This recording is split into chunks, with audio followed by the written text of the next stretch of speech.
श्री शिवाय नमस्तुभ्यं भक्तों। जय श्री कृष्णा। आज के वीडियो में आप सुनेंगे सबरी जयंती क्यों मनाई जाती है, इस बार सबरी जयंती किस दिन मनाई जाएगी, सबरी जयंती का क्या महत्व है। भक्तों, माता सबरी भक्ति, त्याग और समर्पण का प्रतीक थी। इस पावन दिन माता सबरी के श्री राम के प्रति अटूट विश्वास और उनकी सेवा भावना, उनके सरल जीवन को स्मरण करने का दिन होता है। माता सबरी की जयंती पर माता सबरी को याद किया जाता है। उनकी सच्ची भक्ति, विनम्रता का संदेश देती है। माता सबरी प्रेम का संदेश देती हैं। रामायण में हनुमान जी, जामवंत, केवट जैसे भक्तों का वर्णन मिलता है। माता सबरी भी अपनी भक्ति के लिए प्रसिद्ध हैं। जब तक माता सबरी के जूठे बेरों की कथा रामायण में नहीं आती, तब तक रामायण अधूरी मानी जाती है।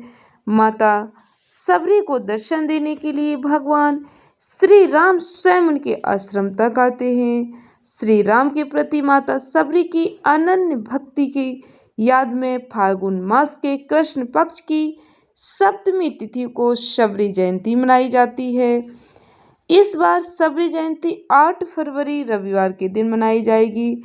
सबरी जयंती की शुरुआत 8 फरवरी 2026 को 2:54 पर रात में होगी। इसका समापन भक्तों 9 फरवरी 2026 को सुबह 5:01 पर होगा। इस दिन भक्तों ब्रह्म मुहूर्त 5:21 से 6:13 तक रहेगा। अभिजीत मुहूर्त 12:13 से 12:57 तक रहेगा। गोधूली मुहूर्त 6:03 से 6:29 तक रहेगा। अमृतकाल 7:18 से 9:04 तक रहेगा। इस दिन भक्तों रवि योग 7:05 से अगले दिन 5:02 तक रहेगा, 9 फरवरी तक। मान्यताओं के अनुसार फाल्गुन मास के कृष्ण पक्ष की सप्तमी तिथि को भगवान श्री राम ने माता सबरी के जूठे बेरों को प्रेम पूर्वक ग्रहण किया था। भगवान राम ने माता सबरी के जूठे बेरों को ग्रहण करके यह संदेश दिया कि भगवान केवल भाव और भक्ति के भूखे होते हैं, न कि किसी वैभव और आडंबर के। जो भक्त उन्हें सच्ची भावना से पूजते हैं, उनका स्मरण करते हैं, भगवान उन्हें दर्शन अवश्य देते हैं, उनकी मनोकामना अवश्य पूर्ण करते हैं। माता सबरी की याद में श्रद्धा और भक्ति के साथ भक्त इस दिन पूजा अर्चना करते हैं, उन्हें भगवान श्री राम का आशीर्वाद प्राप्त होता है। सबरी जयंती पर क्या करें और क्या नहीं करें। इस दिन सुबह जल्दी स्नान करें, सुबह जल्दी जगने का प्रयास करें, सूर्योदय से पहले जाकर नित्य कर्मों से निवृत्त होकर स्नान करें। इसके बाद स्वच्छ वस्त्र धारण करें। पूजा स्थल पर भगवान श्री राम, माता सबरी की प्रतिमा स्थापित करें। इसके बाद भक्तों दीपक जलाकर पुष्प, अक्षत, धूप, फल अर्पित करें।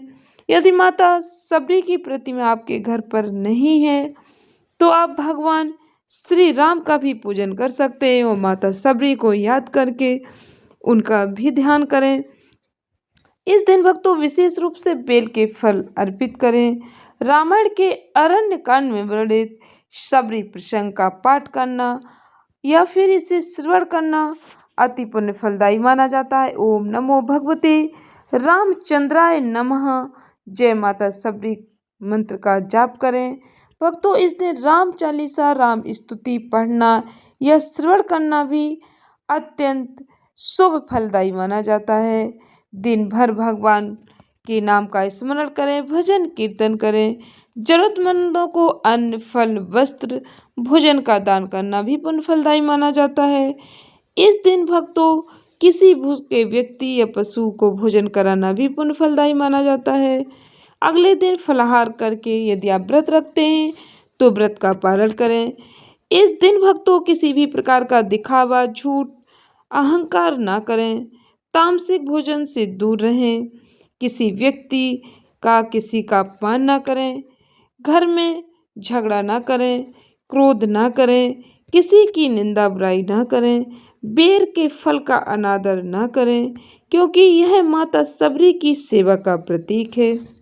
इस ज्ञानवर्धक वीडियो को अधिक से अधिक भक्तों को शेयर करके भगवान जी का आशीर्वाद अवश्य प्राप्त करें। चैनल को सब्सक्राइब करें, कमेंट बॉक्स में अपने विचार अवश्य लिखें। धन्यवाद भक्तों। श्री शिवाय नमस्तुभ्यं।